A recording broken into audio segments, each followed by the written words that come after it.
We're joined by House Republican Conference Chair Jeb Hengeling of Texas. Joining us right now, House members Marcy Kaptur, Democrat from Ohio, Joe Walsh, Republican from Illinois.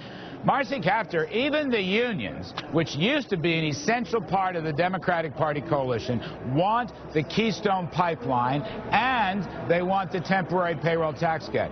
But the President and Senator Harry Reid are obsessed with the environmentalists. How is this going to get resolved? Well, you know, the district that I represent, Larry, would benefit from that raw crude coming down because we have refineries. We can process that and help make America more energy independent. But I think my bottom line is that I hope that the partisan wrangling can stop here. The American people want it to stop. They want us to create jobs. Yesterday I was with Cleveland business people for most of the morning, and you know what they said? They said, could you do something in Washington to help stimulate demand? We need customers.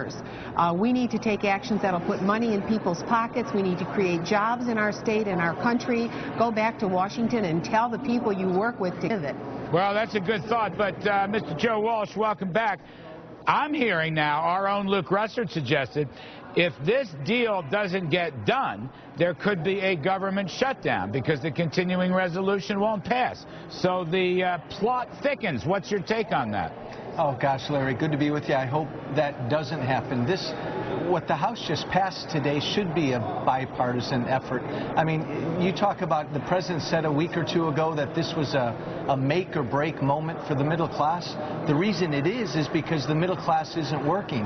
And so here we passed something out of the House today that actually puts more of folks' hard-earned dollars in their own pockets, and we actually passed a bill that will open up an energy product that will put immediately 20,000 middle-class folks to work. I really hope the Senate takes this up and the President will listen more to his union folks, his trade union folks that want to work. I mean, Ms. Kaptur, it's interesting to me in terms of how the Democratic coalition has changed, and it may be very damaging in this election. Blue-collar workers, people that work with their hands, manufacturing, construction, that would be part of this pipeline. On the one hand, the President wants to give them a $1,000 temporary tax cut. On the other hand, he doesn't want them to do their job. I mean, I think you've got a problem there, Ms. Kaptur. Well, you know, blue-collar workers across this country, people who actually make things, have been ignored by many administrations. And if you look at this vote that was just cast here, I think there were 10 Democrats that didn't vote, that voted with the Republicans, and 14 Republicans voted with the Democrats. It was a very lopsided vote. I think you could say, Larry, that this really wasn't a bipartisan vote. It was a very polarized vote. I think we need to go back and to make the bill a more balanced bill.